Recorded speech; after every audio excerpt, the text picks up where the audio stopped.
Hi, everyone. Welcome to the second episode of the Knowing Basketball podcast. Today, we have a special guest, Brian Hong. Can you please introduce What's up, yourself? guys? Hi, my name is Brian Hong. I'm a senior here at Plano, Texas, and I play basketball. Okay, That's let's go. important. Okay, Okay. let's get into it. A lot of stuff just happened. The draft was yesterday night, and we had a couple of trades that happened between the last time we did this podcast and tonight.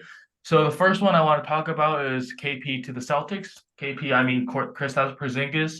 Three-team trade between the Wizards, the Celtics, and the Grizzlies. Celtics get KP and two first-round picks, one of which is protected. The Grizzlies get Defensive Player of the Year, Marcus Smart, and the Wizards get Tyus Jones. Tyus So, Jones, Gallinari, Mike Muscala, and the number 35 pick, which turned oh, I didn't know it was into, that much. Okay, yeah. So, yeah, what are turned y'all's into thoughts about Julian this? I want to Phillips. hear. I want to hear. Let's talk. Let's go to Brian first. I want to hear what his opinions on this are. All right, thank you, Ethan. So I think I'll be completely honest, right? At first, I thought it was a terrible trade, right? Like I was like, what the hell is going on? But like as you like uncover the details, I'm like, oh yeah, like all three teams are like cooking on this, which is kind of good. Um, You know, I'm not a fan of like either of these teams particularly, but I like to see that teams like, improving themselves during the offseason. And it's just like a great opportunity for the Celtics to really improve themselves. Okay, so he really likes this trade for all three teams. You said. Yeah, definitely. I think I think the team that ultimately won this trade, it's between I think at first I thought the Wizards were completely losing, right? But honestly, I think Wizards have a really good chance to, I think was especially like what they've done like after this trade, getting like new like young players. I think Wizards are like on the right track, right? Like after like the Beal trade, I thought the Wizards were like over. But honestly, like their front office like they kind of clutched up, which is pretty good. All right, Justin, what do you think about this? Yeah, I mean, like originally I thought the Wizards got fleeced because they got Celtics got KP and two picks. But like looking at it now, the picks weren't from the Wizards, they're from the Grizzlies. So that's not too bad. I think they just traded away KP.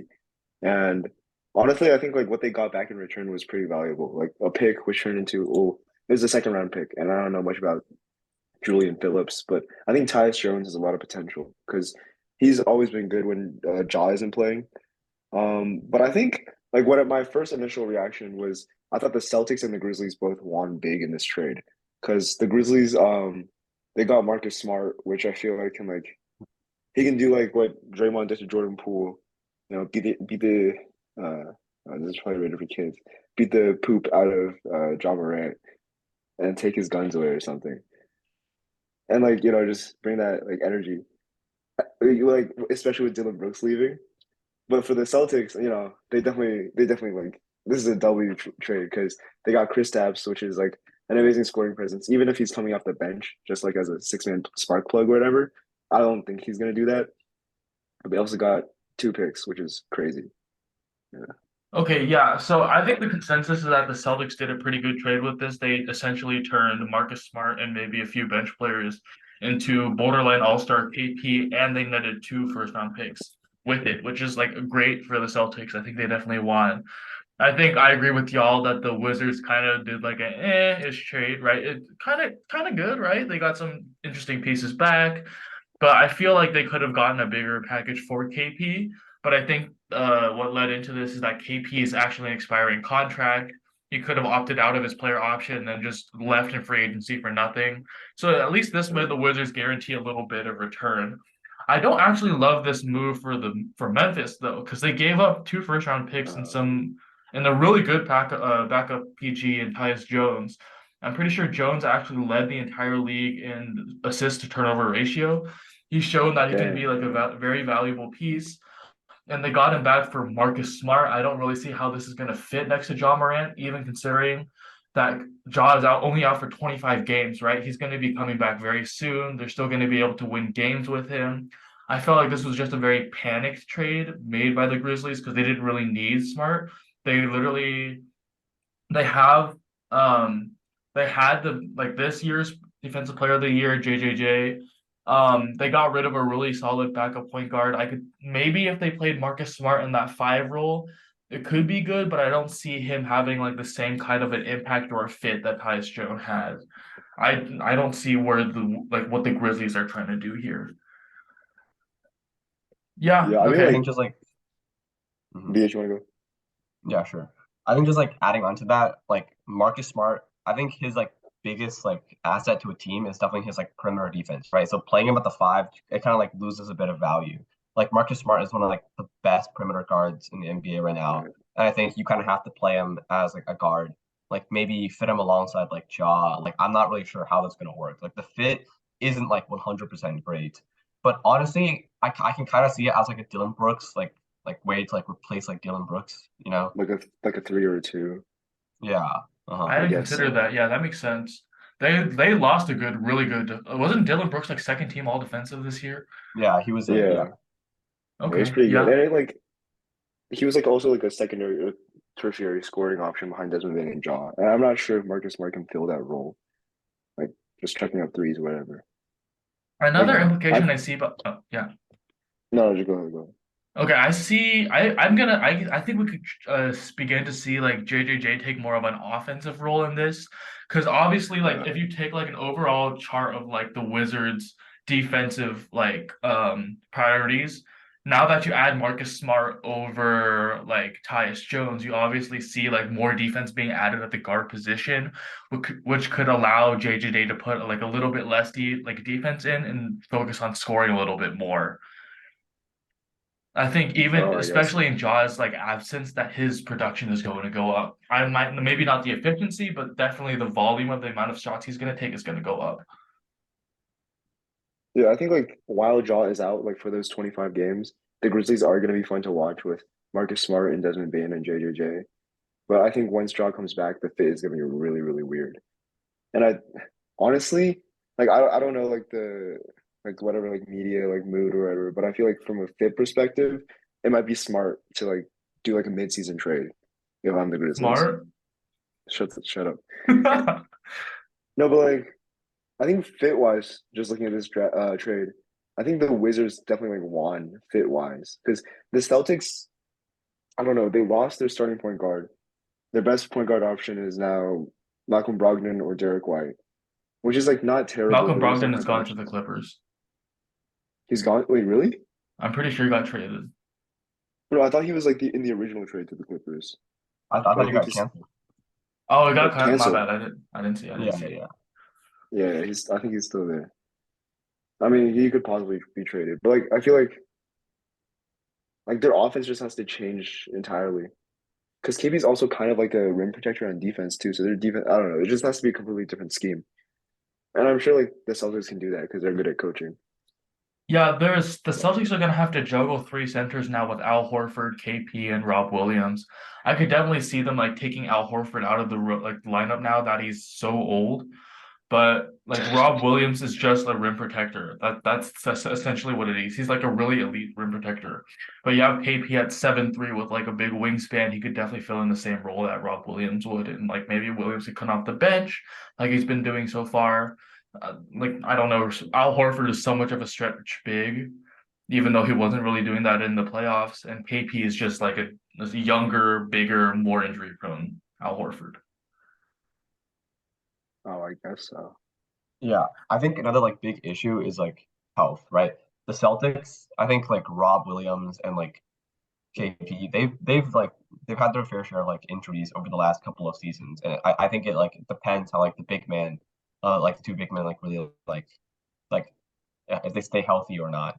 But I think having three of them, especially with like Al Horford, who's like I don't know how old, like 37 or 38. He's pretty old right now. So like I think like Celtics would find a way to like fit all three of them into the lineup, make sure that like none of them is like if one gets hurt, they can just like replace and like sub things out. Okay, Yeah, yeah. let's move on to the next topic I want to talk about, which is the big CP3 trade to the Warriors. The Warriors get back CP3, and then the Wizards get Jordan Poole and some other stuff. So, big news is that Washington is able to flip CP3 from the original Bradley Beal trade into like a first round pick, I think, and then like a cool old vet. No, into like a first round pick, and then Jordan Poole, which is obviously like one of the rising young stars in the league, played very well last year. Not this year, but the year before that's playoffs, is obviously a champion at this point. But last year regular season and Steph and Clay's absence, we saw him take over, was able to play at a high level, but then he really fizzled out during the playoffs. So there's questions about, is he worth his $30 million contract? Is he able to perform? Is he able to be a star? Stuff like that. And then the Warriors get back. Is it just? I think it's just like Chris Paul and then like some other assets around after that, right? Or is it just Chris Paul? It's just Chris Paul. Okay, yeah. So sure. Okay, you have Steph Curry and Chris Paul on the same team. I'll start off. I like this trade for the Wizards, right? Because they were able to get another first round pick out of this. Good move by them. They were flipping CP3, who they didn't really want anyways. They get back like a really interesting young star. I say interesting because we don't really know if he's good or bad yet, but it's a solid trade. Like you had to move this guy, you got a decent haul back. I would give it like a B plus, A minus, something around that. And then for the Warriors, I really don't know what the plan is. CP3 and Steph Curry on the same team could either be like a great fit or a terrible fit at the same time, because we've seen that Steph can play off the ball well. He's just running around screens, getting to the 3 point line, just chucking it up when he can, and it's efficient basketball, right? And then CP3 can maybe even help him more with that because he has obviously great vision, okay-ish defense, I guess. The main problem I have with this is that they're both point guards, obviously, and that Chris Paul is aging very badly. He's not going to be able to contribute that much because he's slow. The one thing I do want to talk about is that I've seen that the Warriors might be planning something like they did with D'Lo. Just for context, they got D'Lo from a trade, I think, and then they played him throughout the season. He was doing pretty good, and then at the deadline, they traded him for Andrew Wiggins, and that was ultimately like what won them the 2022 chip. So I see they could maybe do something similar here. Where they like pump up CP3 stats, let him run a little bit, let him coach the young kids, like Moody, and then at the trade deadline, just ship him off to another contender, and then just reap the benefits of keeping him during the regular season. Oh dang. I never thought about that. Dang. I guess I'll go. I think personally, like not considering the sorry, my phone is not considering like that secondary option of like trading him halfway through the season. I think on paper, like the fit is terrible unless Chris Paul is coming off the bench, which I think if I was like Warriors coaching, which I'm not, but like if I was the Warriors coaching staff, I would do that because he's aging and because the Warriors starting lineup is already pretty set in stone. Jordan Poole was like coming off the bench for a lot of the games. So and I'm assuming Draymond's coming back. So you're gonna have Steph, Clay, Draymond, Wiggins, and Looney starting. And then I think Chris Paul can run a really decent second unit. But I'm not sure if he'd want to do that with like ego or whatever. But I think just from fit wise, if he can run the second unit, that would be like a really, really strong. And then for the Wizards, I think if the Wizards are like coached well, this will be a really, really fun team to watch with Jordan Poole and Tyus Jones. Like they have just really deep guard rotation with Tyus Jones, Jordan Poole, Monte Morris, and I think Landry Shamet. And then I don't know, Mike Muscala, Gallinari's coming back. So I think like they're gonna have some crazy highlights, but obviously they're tanking. But I feel like Jordan Poole's gonna average like Jalen Green numbers. Like he's gonna hit like 26 points per game on like 40% field goal. He's just gonna be chucking shots, but it's gonna be fun to watch. I don't know. For Brian response, I also want to talk about Gallinari. I feel like we're gonna see another one of those mid-season trades where they let Gallinari play a little bit and then trade him at the trade deadline because he signed with the Celtics in hopes of winning a chip, and then he broke his knee or whatever, and that kind of really derailed it. Now that Oh yeah. he's sent to Washington for cap like salary space. I could see him being played a little bit, getting his trade value up, and then just shipping him off. All right, Brian, take the floor. Thank you. So, I think one of the biggest things is that Wizards next year, right? Like they're not winning more than 35 games, right? But I think, but I mean like that that's not much better than this Fair season. enough, yeah. But like honestly, I think like Wizards, I like the direction they're going here, right? Especially with Jordan Poole. I think this was a really good trade. I think like from the start, like as soon as Chris Paul got traded there, we like all knew that like he was not staying there. Like he was gone, right?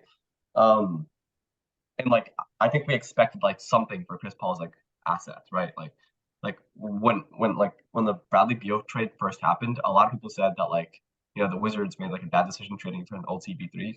But like I think for me personally, like I thought like them trading for CP3 was exactly like how like what they're doing right now, right? Like they're gonna flip them for some assets, they're gonna get some players who are like young, especially Jordan Poole, right? Like this is a perfect situation for Jordan Poole. Like Jordan Poole, he came off of like a really really rough like playoff stint. It was pretty bad for him, right? And I would say like his confidence, his like basically his like how he feels about himself, right? Like I would say it's pretty low, especially since he's getting subbed but like he's playing like 10 minutes a game against like the Lakers, and he's honestly not doing very well in Golden State. So I think this is like a perfect like situation for him to just like join like a young core of stars, develop a bit. But one thing I do have to worry about is that Jordan Poole's efficiency is not the best right now.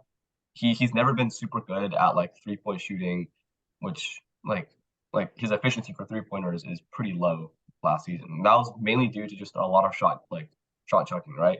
But I honestly think that if Jordan Poole could just, like watch his efficiency, which is hard to do, especially on like a young team without like even on a team with Curry and like Clay, he was still averaging like 7 threes a game, right? Like think about if he has like a team to himself, right? He's like a starting Oh player. my This God. is like he's shooting like 15 threes a game, bro. Okay, like I think that's the biggest issue for like Jordan Poole. Like is just make sure his efficiency isn't terrible. For Chris Paul, on the other hand, I think like Jesse said, I think the fit is pretty bad. Like I definitely see him just like coming off the bench if anything, and I don't know. I think Chris Paul is like willing to like. I think he knows that he's kind of old. I think he knows that like his career is basically like it's coming like to a point, and I think he's doing this for like just a ring, right? Like I don't think he cares about playing too much. Like I'd say he'd be fine coming off of the bench, and I'm pretty sure like a report from like the Warriors GM basically said that like they were interested in like keeping Chris Paul for like long term. So I don't know if he's gonna be traded or not like during the trade deadline. I would hope like he doesn't get traded because honestly, a lot of people disagree with me on this, right? But I like Chris Paul. I think he's a good basketball player. I think like he deserves to win a ring, and I think his best chance right now is doing it with the Warriors. Another big reason I think the trade was made was because of like the salary, like contract. Um, like Jordan Poole is on this like terrible contract for the next like 3 years with the Warriors. And I think Chris Paul currently gets paid a little bit more, but his contract is like expiring like this summer, right? So like he might sign on like a smaller deal as soon as it expires. And I think getting Poole to a different team to just get off of his contract was like a good trade for the Warriors. So I think yeah, these are two very good moves from both the Wizards and the Warriors. But like the biggest thing is just that Jordan Poole has to watch his efficiency, especially on like a young team, like where he's like supposed to develop and grow. Okay, I wanted to move on, kind of like a segue into our next topic. I wanted to talk about the situation that the Blazers are in, because last night they took Scoot at three. Everybody's been worrying, like, oh, what's Dame going to do now? Because Dame came off literally the best season of his career, played extremely high level. I think he was either second or third in the league in scoring, just league high, like career highs across the board, and then he got shut down. Obviously, his services are in very high demand. What contender would not want an extreme scoring threat, good point guard, very, very clutch, and like a just like a tested veteran. Um, he openly said before that he did not want to play with another rookie. And now that the Blazers got Scoot at 3, what do you think the Blazers' plans are going to be in the future? Because they've already said they don't want to trade Dame this season. They're going to run it back. But then they drafted Scoot. So is Scoot going to be traded? Are they just going to make it? They're just going to play together? Is Dame gone? What do you guys think? In my opinion, Go ahead. all right, yeah, thank you. But I think, in my opinion, right, like Lillard has said that like he doesn't want to play with like young talent, and he's also said that he doesn't want to get traded, right? Like I think the thing is that like so many teams want like Damian Lillard, right? Like we know his contract is like a really like pretty big contract, you know. But for like there are some players in the league where it's like no matter how big your contract is, I'll still take you because you're just that good, right? I think Lillard's one of those players.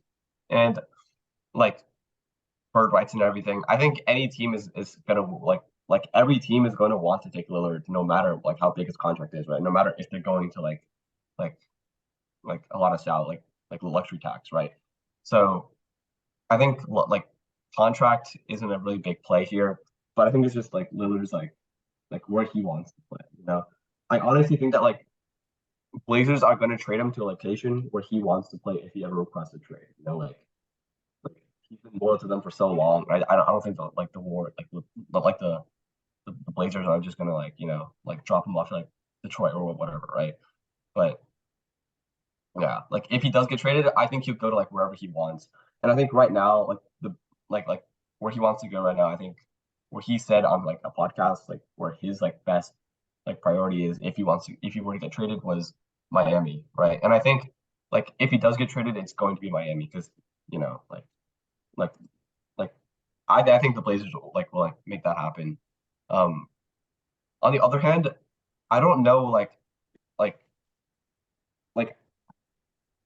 I can't tell, you know. I'm pretty sure either Scoot or Lillard is gonna get traded. I just don't know who's gonna be like gone, you know.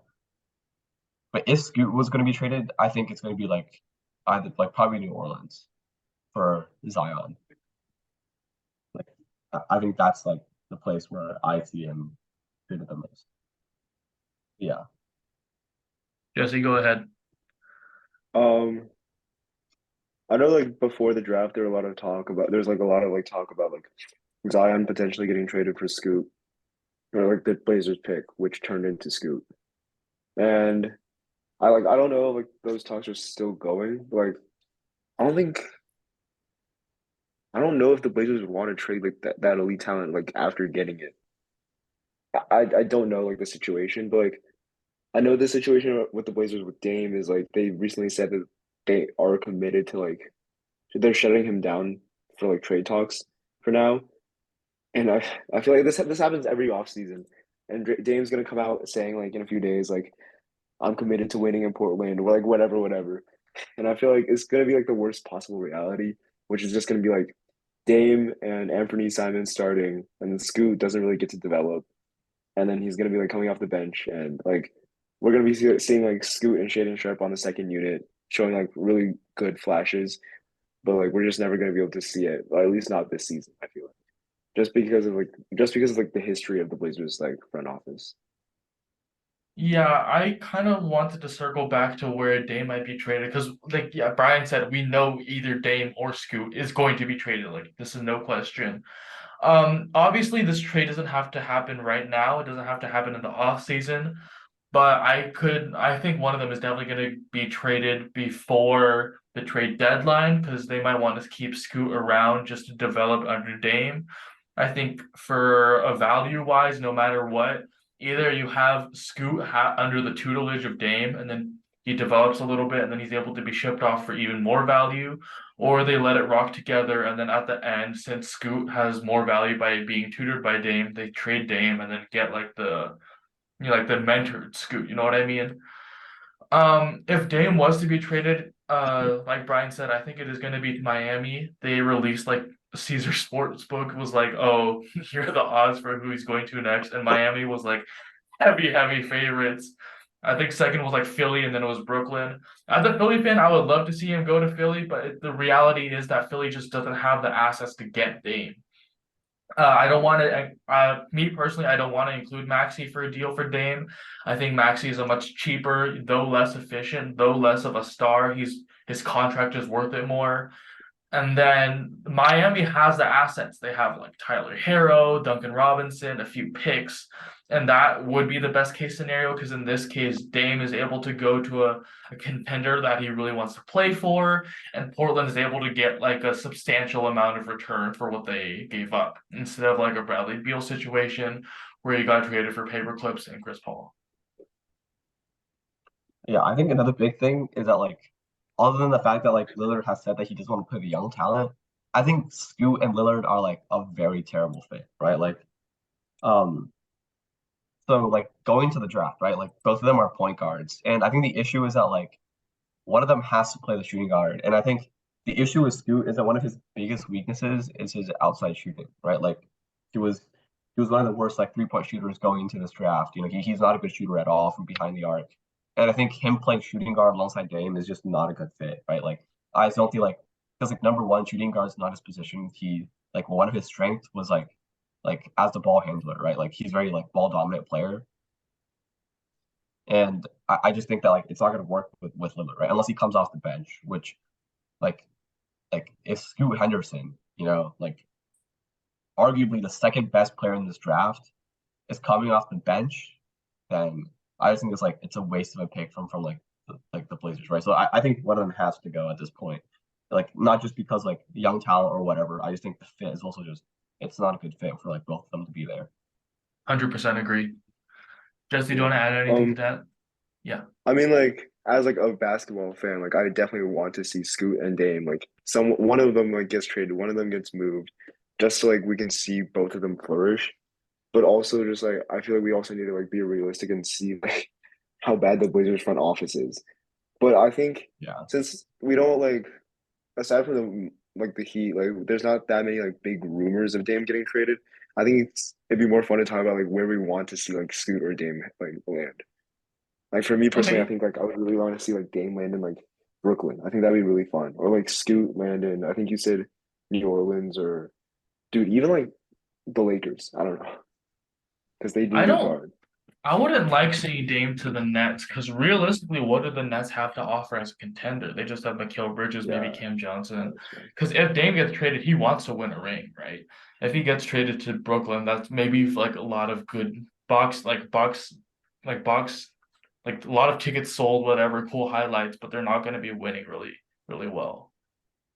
I mean, I think Brooklyn has a really strong roster. They just need like a star or like they need a point guard because their best point guard option is Spencer Dinwiddie. If you have a good point guard with like I don't know the wing depth they have with uh do they have Jay Crowder? No, they don't have Jay Crowder, but they have like Dorian Finney-Smith, they have McHale, they have Cam Johnson, and then they have Nick Claxton on the big, Clax. which is Yeah. yeah, which is good. Yeah. I think Uh, I think Dame, I like to see him go to the Clippers, Like okay. Okay.